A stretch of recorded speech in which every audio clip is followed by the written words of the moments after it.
A atração a seguir é recomendada para todas as idades.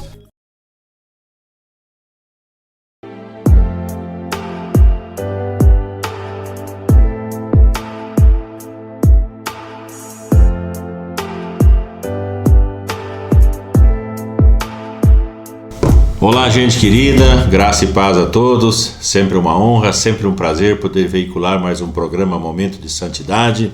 Vamos para a palavra, Hebreus capítulo 7, verso 25, se você tiver uma Bíblia e puder abri-la neste momento. Há muitos anos atrás eu aprendi com um pastor querido que quando a gente abre a Bíblia, quando a Bíblia está aberta, Deus está falando, e quando Deus fala, alguma coisa nova sempre acontece. Hebreus 7, 25 diz assim: por isso também pode salvar totalmente os que por ele se chegam a Deus, vivendo sempre para interceder por eles.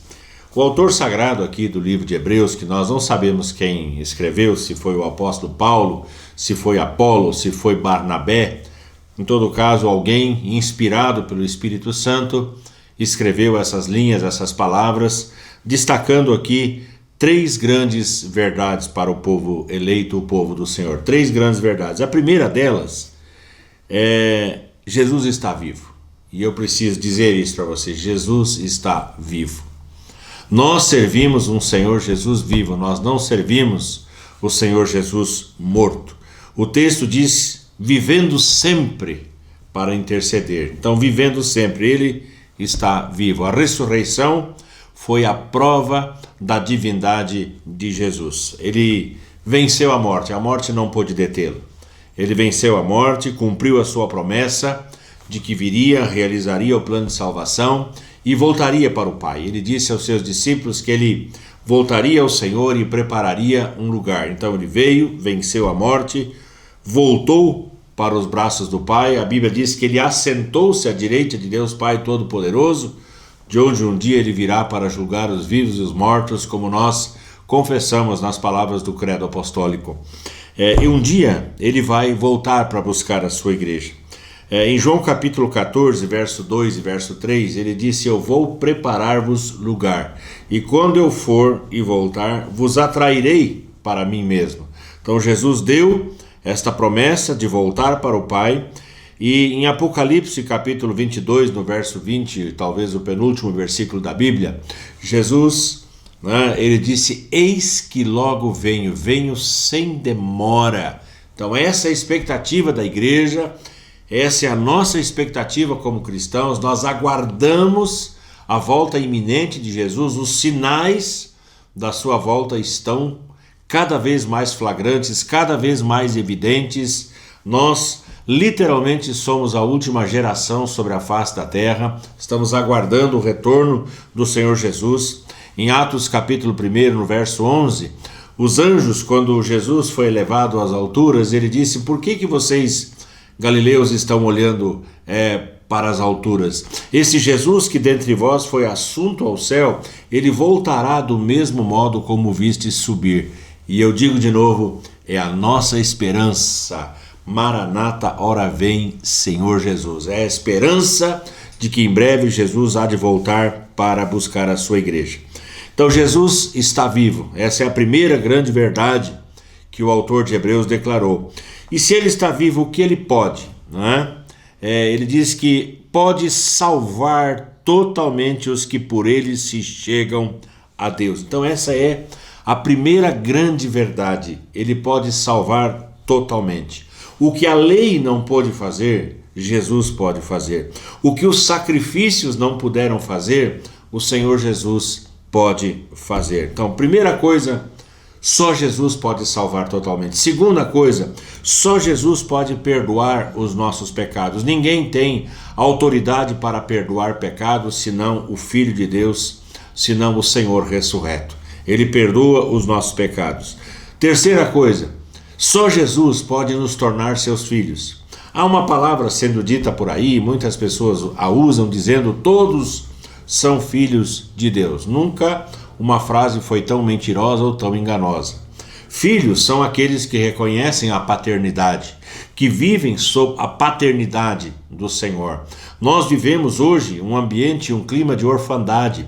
As pessoas chegam para a igreja órfãs, elas chegam para a igreja sem esta paternidade do Senhor, vivendo as suas vidas machucadas, feridas, longe do Pai. E de repente, né, a Bíblia diz em João capítulo 1, no verso 11, que Jesus ele veio para o que era seu, ou veio para os seus, e os seus não o receberam. Mas, verso 12, a todos quantos o receberam, deu-lhes o poder de serem feitos filhos de Deus, a saber, né, aqueles que creem no Senhor, aqueles que creem nele são chamados de filhos e são adotados como filhos. O filho unigênito, o único filho gerado é Jesus, mas você e eu, nós somos filhos adotados. Nós somos adotados pelo Senhor quando nós reconhecemos um dia a paternidade do Senhor. Então, só Ele pode nos tornar filhos. Quarta coisa, só Jesus pode estar conosco nas nossas tribulações. Preste bem atenção nisso. Você e eu, nós passamos por lutas. Você e eu, nós passamos por dificuldades.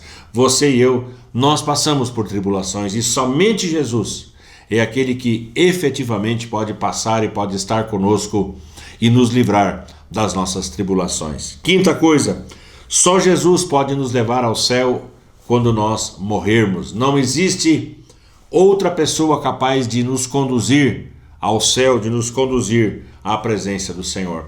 Lucas 23, 43, Jesus crucificado, um ladrão à sua direita, um ladrão à sua esquerda. Um deles blasfemava contra o Senhor e dizia: se você é filho de Deus, desce daí, nós vamos crer em você. E o outro dizia: nós estamos aqui porque os nossos pecados nos trouxeram até aqui. Jesus, lembra-te de mim quando vieres no teu reino. Ele clama por Cristo, ele clama pelo Senhor, ele clama por sua misericórdia. E Jesus diz para ele: em verdade te digo que hoje estarás comigo no paraíso. Só Jesus pode nos dar a salvação e a vida eterna quando nós morrermos. Aquele ladrão, ele morreu dentro de alguns instantes, dentro de alguns momentos.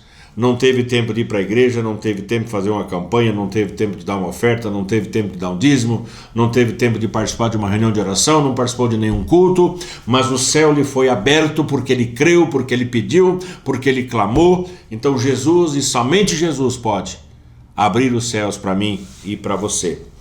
Somente Jesus, em sexto lugar, pode nos arrebatar quando do seu retorno. Por que eu digo isso? Porque nem todos morreremos, nem todos vão morrer. Há aqueles que estarão vivos quando o Senhor Jesus voltar. Então os mortos em Cristo, é assim que a Bíblia ensina, os mortos em Cristo, aqueles que morreram na fé, que morreram no Senhor, eles ressuscitarão primeiro e se encontrarão com o Senhor nos ares. E depois nós, os vivos, seremos transformados e seremos arrebatados até a presença do Senhor. Então só Jesus pode nos arrebatar por ocasião do arrebatamento da igreja. Sétima coisa, só Jesus pode fazer tudo aquilo que ele um dia fez durante o seu ministério terreno. Bah, que coisa linda!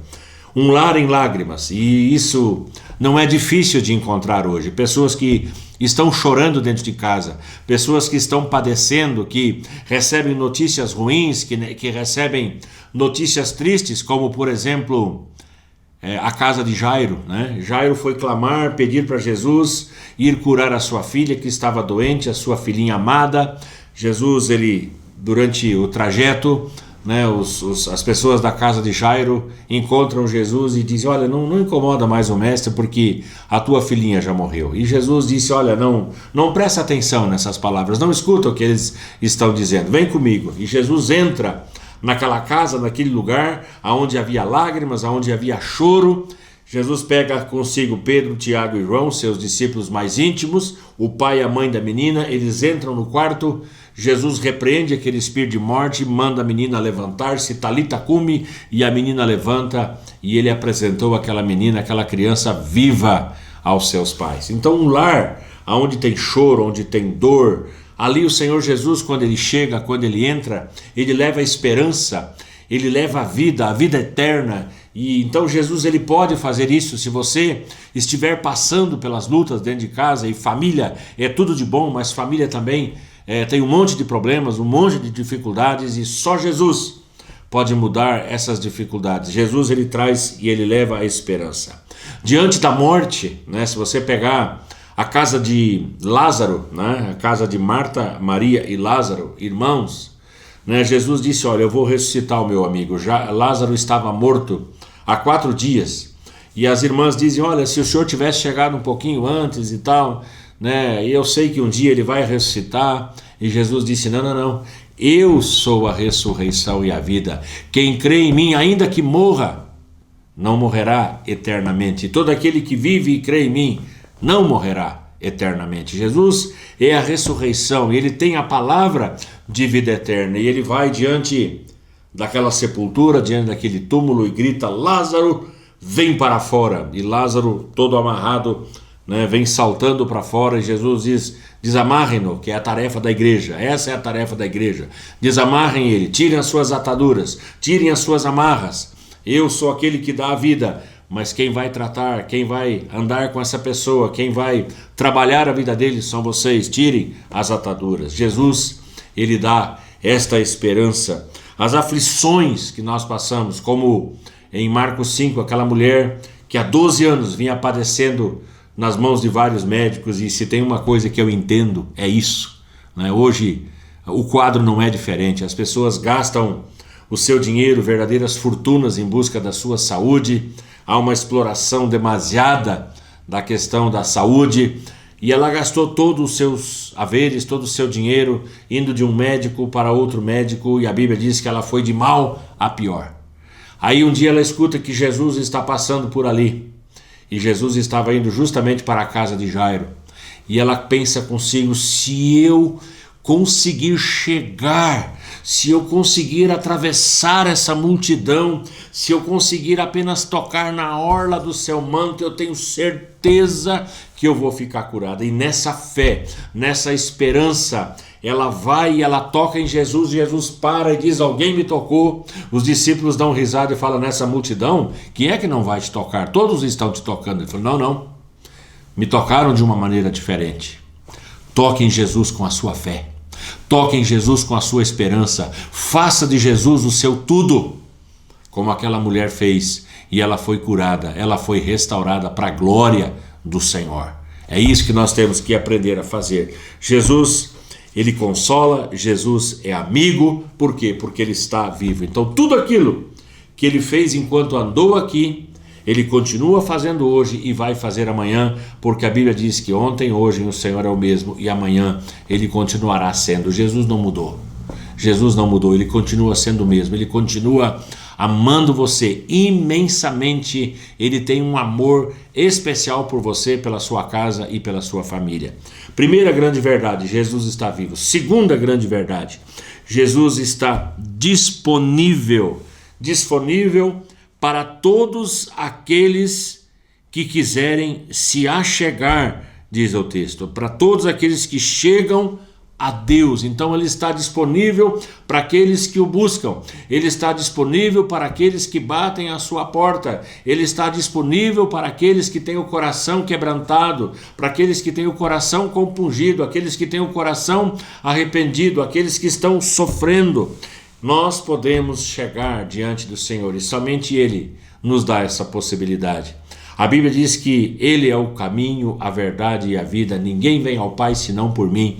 Palavras do próprio Senhor Jesus em João capítulo 14, no verso de número 6. Eu sou o caminho. Quer a salvação? Passa por mim. Quer a vida? Passa por mim. Quer chegar ao Pai? Passa por mim. Não há outro caminho. E eu quero frisar aqui, não há outro caminho, não há outra possibilidade. Eu estou falando aqui em termos bíblicos, não estou falando aqui em termos dogmáticos ou em termos teológicos, estou falando aqui em termos bíblicos. Não há outra forma de chegar diante do Pai senão passando por Jesus. Ele é o caminho, Ele é a verdade e Ele é a vida. Ele está disponível para você. Ele está disponível para as crianças. Mateus capítulo 19, do verso 13 ao 15, Jesus as crianças tentaram chegar perto de Jesus, os discípulos começam a empurrar as crianças, e Jesus fala, não, pera. Não embaraçem essas crianças, não coloquem empecilho. Deixai vir a mim, deixem os pequeninos, deixem as crianças se achegarem a mim, porque dos tais é o reino dos céus. Já por 2 cultos seguidos, uma menina e um menino saiu no meio dos bancos da igreja, veio caminhando e subiu lá no altar, veio atrás, parou do meu lado, e a igreja ficou assim meio apreensiva, olhando o que eu ia fazer. Eu disse: deixe. Quem sabe não está sendo gerado um profeta? Quem sabe não está sendo gerada uma profetisa aqui no altar? Não é? Eu tenho várias crianças que eu conheci, como eu sempre brinco na igreja, arranhentinho, estão lá arranhentinho, e hoje estão lá casados com a família dentro da igreja. Então nós não podemos colocar impedimentos às crianças, elas são inocentes. Jesus diz: eu tenho espaço para elas, eu tenho um espaço especial para as crianças. Então ele está disponível para mim, está disponível para você, está disponível para as crianças, está disponível para aqueles que precisam da misericórdia, como por exemplo o cego Bartimeu, palavra registrada no Evangelho de Marcos, capítulo 10, 46 a 52, um homem cego, mendigo, à beira do caminho, escuta Jesus passar, pergunta: quem é? Quem é? Quem é? É Jesus de Nazaré, e ele começa a gritar: Jesus, Filho de Davi, tem misericórdia de mim. E eles: é Jesus passando, fica quieto aí. E ele cada vez gritava mais alto: é a minha vez, é a minha chance, é a oportunidade que eu tenho de mudar de vida, é a oportunidade que eu tenho de ser tocado por esse homem. Eu já escutei a fama dele, ele curou aqui, ele curou ali, é a minha oportunidade. Jesus, Filho de Davi, tem misericórdia de mim. E eu acho isso bacana, quando nós gritamos pelo Senhor, quando nós clamamos pelo Senhor, e a Bíblia diz que Jesus parou. Aleluia, glória a Deus, ele parou e disse: chamem esse moço aqui, tragam esse moço aqui. A Bíblia diz que de um salto ele se pôs em pé e foi até a presença de Jesus, e lá ele foi curado e ele foi restaurado. Quantos inquietos que nós temos hoje, quantas pessoas que não conseguem dormir ou só dormem à base de remédio, à base de calmantes e à base de não sei o quê, inquietos como Zaqueu. Eu quero ver esse Jesus, eu quero saber, Lucas capítulo 19, quem é esse homem? Sobe numa árvore, ele era uma pessoa de baixa estatura, Jesus vai passar por aqui, e Jesus não passou, mas ele parou embaixo da árvore e fala: Zaqueu, desce depressa, desce daí, cara, vem, né? Eu vou me hospedar hoje na tua casa. Hã? Como? Sim, eu vou ficar hospedado hoje na tua casa. E a santarrada já começou: mas ele vai se hospedar na casa de um pecador? Você não entendeu o evangelho ainda, que Jesus veio justamente para aqueles que precisam. Jesus veio justamente para aqueles que necessitam. Jesus veio justamente para os fracos. Jesus veio para os depressivos, para os tristes, para aqueles que estão inquietos, em busca de algo. Eu lembro aqui de um irmão querido que tem frequentado os nossos grupos de amor e cuidado. Ele fala assim: eu tenho sede,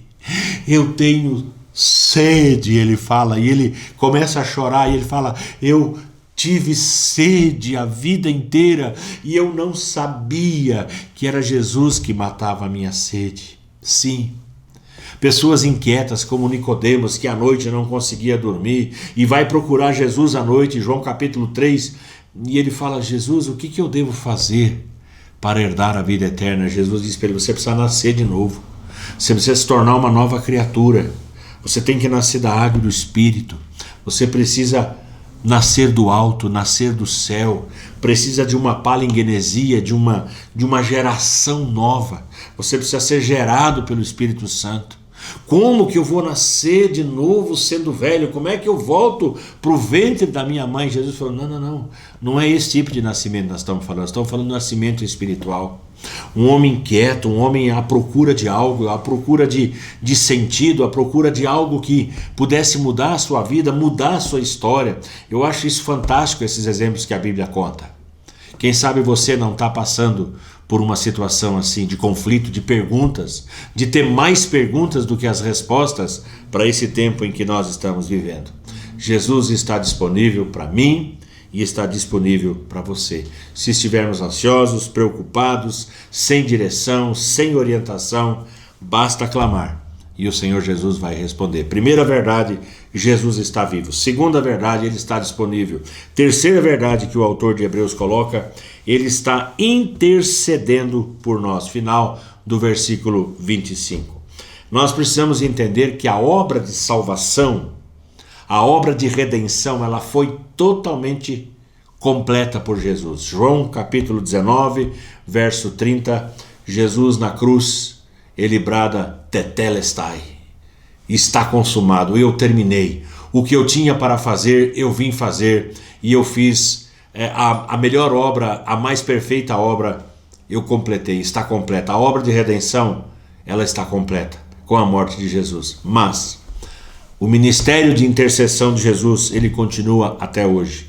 Jesus continua orando, intercedendo por mim e por você. Nós nunca estamos sozinhos em nossas batalhas. Nós nunca estamos sozinhos em nossas lutas. Nunca. A Bíblia diz, na primeira carta aos Coríntios, capítulo 10, no verso 13, que não nos sobreveio tentação que não fosse humana, mas pelo contrário, Deus é fiel e juntamente com a tentação, com a provação, peirasmos é a mesma palavra, vos proverá livramento de sorte que a possais suportar. Eu acho essa palavra fantástica, eu acho essa palavra tremenda. Eu não estou só. Eu tenho alguém lá no céu, junto ao Pai, que está intercedendo por mim neste exato momento. Ele sabe das minhas lutas, sabe das suas, sabe das minhas dificuldades, das suas dificuldades. Quando aquelas acusações do maligno chegam lá, leia Zacarias capítulo 3, do verso 1 ao 10, para você entender bem isso. Quando aquelas acusações do maligno chegam lá, Jesus ele está intercedendo junto ao Pai por tudo aquilo que chega diante do trono do Senhor. Me sinto bem e me sinto feliz, sabendo que eu tenho um Jesus que me defende, um Jesus que me ama, um Jesus que se importa comigo. Ele está vivo, está disponível e neste exato momento está intercedendo por mim. Meu coração fica totalmente em paz com isso. Meu coração se aquieta, minha alma se aquieta. Eu não preciso viver com medo, eu não preciso viver angustiado, eu não preciso viver preocupado. Basta simplesmente me ajoelhar, me deitar, me assentar, não importa a posição, mas clamar diante do Senhor, colocar toda e qualquer angústia e situação aflitiva diante do Senhor, porque Ele é bom e a sua misericórdia dura para sempre. Vamos orar. Santo Deus, Pai de amor, Deus de misericórdia, obrigado pela vida de Jesus. Obrigado porque o Senhor o enviou a este mundo para que morresse na cruz pelos nossos pecados. Obrigado porque a sua obra foi completa, foi total. Obrigado porque ainda hoje Ele continua intercedendo por nós junto ao Senhor. Nós temos um intercessor, nós temos um advogado que nos defende, e essa talvez seja uma das palavras mais lindas da Tua palavra, Senhor, que diz que essas coisas o Senhor escreveu para que nós não pequemos. Se, todavia, alguém pecar, temos advogado junto ao Pai, Jesus Cristo, o justo. E isso é muito bom saber, crer e confiar, saber que nós temos alguém que nos defende diante das acusações do dia a dia. Guarda esta família que abre a sua casa para receber esta programação, entra com a Tua provisão de cura, de restauração, de proteção, de cuidado, enfim, tudo aquilo que eles necessitam para terem vida tranquila e mansa. Eu oro sempre na autoridade do nome de Jesus Cristo de Nazaré. Amém e amém. Gente querida, gente amada, fiquem todos debaixo da graça e da paz do Senhor Jesus. Até mais. Eu sirvo um Deus que faz milagres todo dia. Ele é o Deus que faz sinais e maravilhas. Só Ele é Deus sobre a terra e o céu. Ele é grande, Ele é bom e fiel. Ele me deu todo o amor do céu, tão divino. Seu Filho Jesus, que naquela cruz mudou meu destino. Quando eu pensei estar só, não estava, porque o meu Deus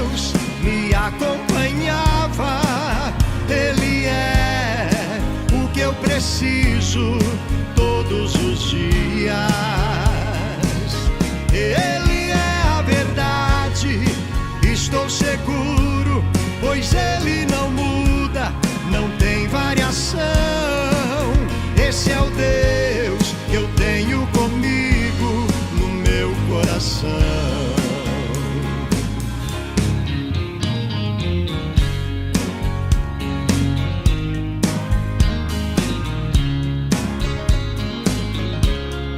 Eu sirvo um Deus que faz milagres todo dia.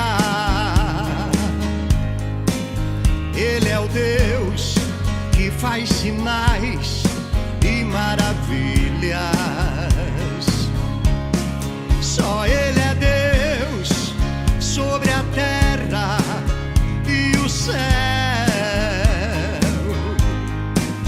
Ele é grande, Ele é bom e fiel. Ele me deu todo o amor do céu, tão divino. Seu Filho Jesus, que naquela cruz mudou meu destino. Quando eu pensei estar só, não estava, porque o meu Deus me acompanhava. Ele é o que eu preciso todos os dias. Ele é a verdade, estou seguro, pois Ele não muda, não tem variação. Esse é o Deus que eu tenho comigo no meu coração. Quando eu pensei estar só, não estava,